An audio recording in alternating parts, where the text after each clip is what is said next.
Before notebooks existed, a single fire, flood, or forgotten voice could erase generations of human knowledge forever. But one ordinary object changed that. It preserved ideas, discoveries, and secrets long after their creators disappeared. And without it, much of what humanity knows today might have vanished. For most of human history, knowledge lived inside people, not inside objects. A healing method, a hunting technique, a warning about the seasons, or the story of an entire community survived only if someone remembered it and repeated it correctly. Elders became living libraries, carrying generations of experience in their minds. But human memory was never perfect. Every retelling could change a detail. A name might be replaced, a number forgotten, or an important step completely lost. Over time, even valuable knowledge could become distorted without anyone realizing it. This made every generation dependent on the one before it. If a skilled healer died before teaching an apprentice, years of observation could disappear in a single day. If war scattered a village,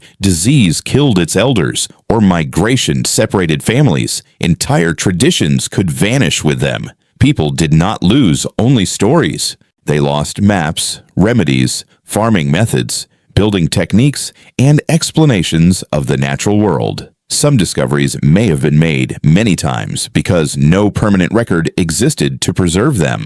Oral tradition was powerful, but fragile. It could carry knowledge across decades, yet it was always vulnerable to silence. Communities created songs, rhythms, repetition, and rituals to make information easier to remember. These methods helped, but they could not protect every detail. The more complex the idea, the harder it was to preserve exactly. A calculation, a detailed design, or a series of observations could not easily survive through memory alone. That is why the desire to record information became one of humanity's greatest turning points. People began searching for ways to move knowledge out of the mind and place it somewhere more durable. Marks on stone, symbols on walls, and impressions in clay were early attempts to defeat forgetting. For the first time, an idea could remain after the person who created it was gone. But this solution created a new problem. Writing existed, yet it was still heavy, slow, expensive, and available to very few. Humanity had learned how to preserve knowledge, but not yet how to carry it easily. The first writing surfaces solved one problem, but created several others. Stone could preserve words for centuries, yet every sentence demanded time, strength, and skilled labor. Clay tablets were easier to mark, but they were heavy, fragile, and difficult to carry. Writing existed, yet it remained tied to temples, palaces, and powerful institutions. Later materials offered more flexibility. Papyrus could be rolled and transported, but producing it required specialized resources and careful preparation. Parchment, made from animal skin, was stronger and more durable, but also expensive. Creating a manuscript could require many skins, weeks of labor, and trained scribes. For ordinary people, writing was not casual. Every surface had value, leaving little room for mistakes, private reflections, or unfinished ideas. This limitation shaped what survived. Kings recorded victories, priests preserved rituals, merchants documented transactions, but countless observations from farmers, travelers, builders, healers, and families were never written down. Not because they lacked importance, but because materials were costly and access to writing was limited. Most everyday knowledge still disappeared before it could become a record. The breakthrough would not come from inventing writing again. It would come from making it practical. Knowledge needed a surface that was lighter, cheaper, easier to organize, and simple enough to use every day. Once separate sheets could be gathered, protected, and carried together, writing began to change from a privilege into a personal tool. The decisive change came when separate writing sheets were gathered into a single portable object. Earlier scrolls forced readers to move through information in a long sequence, often unrolling large sections just to find one passage. Bound pages changed everything.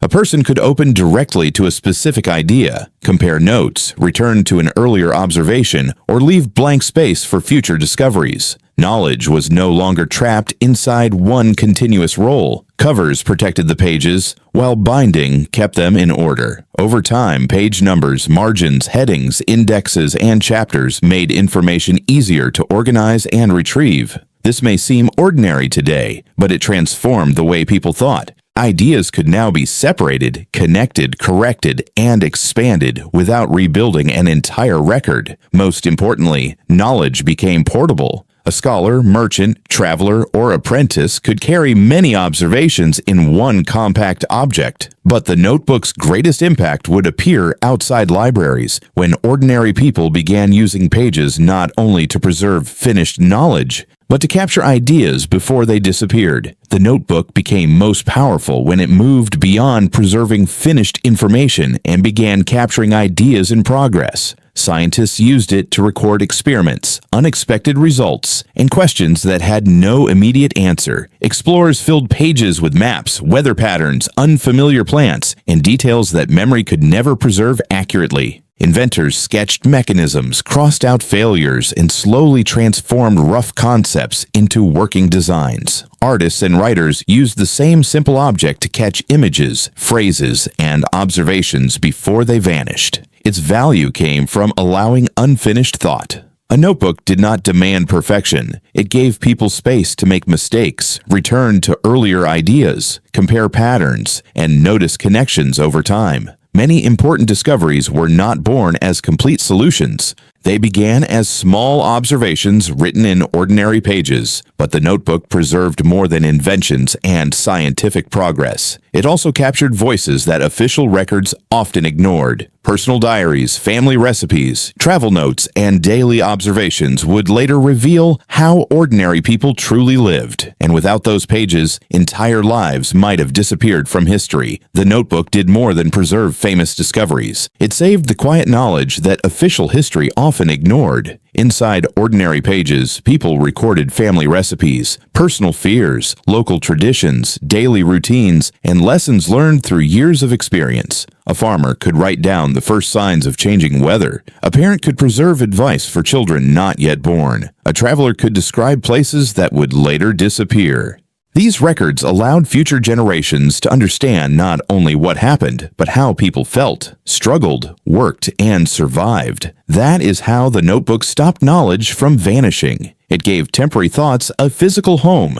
A memory that might fade within days could remain readable for decades. An idea could outlive the person who wrote it, cross borders, survive disasters, and reach someone centuries later. Knowledge no longer had to depend entirely on a perfect memory or an unbroken chain of voices. Even in the digital age, the notebook still holds a unique power. Writing by hand forces us to slow down, select what matters, and transform scattered thoughts into something clearer. It is not simply a collection of paper. It is an extension of human memory and one of the simplest tools ever created to protect ideas from time. Think about the notebooks, diaries, or handwritten pages that exist in your own family. Is there something written there that you would never want to lose? Share what kind of knowledge you believe deserves to survive for the next generation.